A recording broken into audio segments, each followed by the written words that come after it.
పెనుగంచిపోలు గ్రామంలో ప్రభుత్వ విప్ శాసనసభ్యులు సామినేని ఉదయభాను ఎన్నికల ప్రచారం నిర్వహించారు. ఈ సందర్భంగా ముఖ్యమంత్రి వైఎస్ జగన్మోహన్ రెడ్డి ప్రజలకు అందించిన సంక్షేమ పనిని తెలియపరుచు జగ్గయ్యపేట నియోజకవర్గంలో తాను చేసిన అభివృద్ధిని వివరిస్తూ మే 13 జరిగే ఎన్నికల్లో ఫ్యాన్ గుర్తుపై ఓటు వేసి ఎంపీ అభ్యర్థి కేశినేని శ్రీనివాస్ను మరియు ఎమ్మెల్యేగా తనని గెలిపించాలని ప్రజలను అభ్యర్థించారు. ఈ కార్యక్రమంలో వైఎస్ఆర్ కాంగ్రెస్ పార్టీ ప్రజాప్రతినిధులు, మహిళా కార్యకర్తలు మరియు వైఎస్ఆర్ కాంగ్రెస్ పార్టీ కార్యకర్తలు, అభిమానులు పెద్ద సంఖ్యలో పాల్గొన్నారు.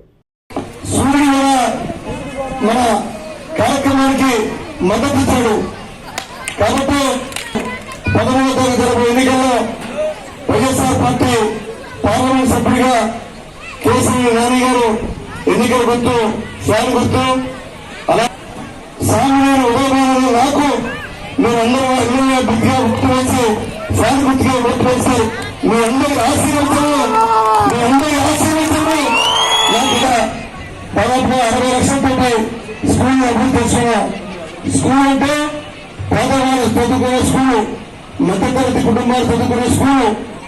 మరి ఈ స్కూల్ని మన అందరి కోసం జగన్మోహన్ రెడ్డి గారు ఇంగ్లీష్ మీడియం కూడా ఏర్పాటు చేశారు. అలాగే ఇంకా ఈ గ్రామాన్ని మరింత అభివృద్ధి చేయాలని చెప్పి ఒక సచివాలయ వ్యవస్థను ఏర్పాటు చేశారు. అలాగే ఈ గ్రామంలో జగనన్న కాలనీ కింద 63 మందికి ఇళ్ల స్థలాలు ఇచ్చారు. ఇంకా మిగిలిన వారికి ఇళ్ల స్థలాలు ఇవ్వాలి. తప్పకుండా ఈ 45 మంది కూడా పక్కన పొలాన్ని తీసుకొని మీ అందరికీ ఇళ్ల స్థలాలతో బాధ్యత రాదు అని చెప్పి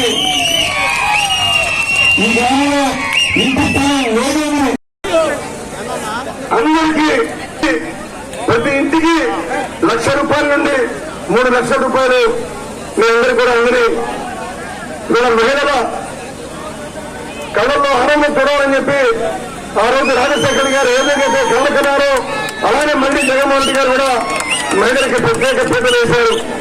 మహిళలకి అనేక రకాల కుటుంబాలకి అట్టడుగునే వర్గాల వారికి తప్పకుండా న్యాయం జరుగుతుంది. అదే చంద్రబాబు గారి